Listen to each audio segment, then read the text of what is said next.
Wow, Loretta, I had no idea there was so much to learn about law school admissions. I thought every law school was pretty much the same. Well, I can understand why you'd think that, Tim.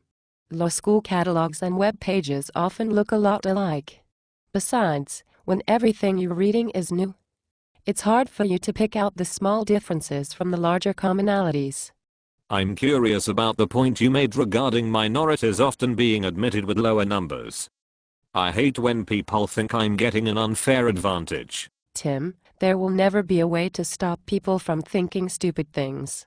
You can just pretend not to hear them, you can escalate into conflict, or you can just say, I'm here, and there's nothing you can do about it. But aren't they right?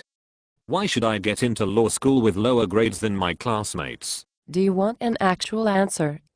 Or are you just asking a rhetorical question? I want to know.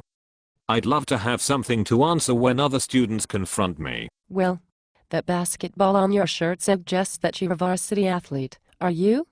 Yes, I'm here on a basketball scholarship, and in the spring and summer I run cross country. I imagine that takes a lot of your time. Between practice and competition, I put in about 30 hours a week. If we are doing well, we put in even more time for regional and national meets. And you're carrying a full course load at the same time? Yes. I have a 3.1 GPA with a finance major. Well, if I were you, I'd remind people that I'm working to raise the reputation of the school while they route in pizza.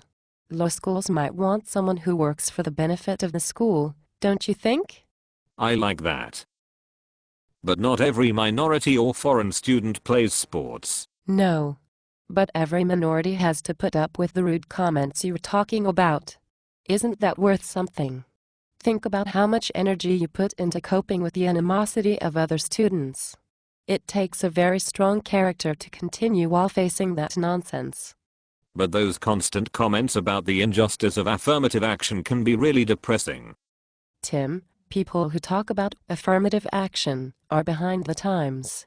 The benefit of diversity is to educate mainstream students, not to give an advantage to minorities. For instance, judging from your accent, I'd think you're from Jamaica. Well done, Loretta. But what does that have to do with law school? Well, in a civil rights class, you might have something to contribute about the difference between Afro-Caribbeans and descendants of American slaves. In a course about global finance, you could educate your classmates about actual conditions in Jamaica instead of the ones we see on airline commercials. Do law schools really think about things like that? Indeed they do.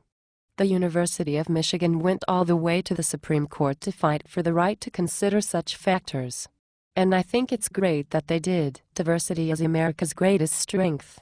So ignore the ignorance of your more obnoxious classmates and go prove that you are part of our future. I will, Loretta.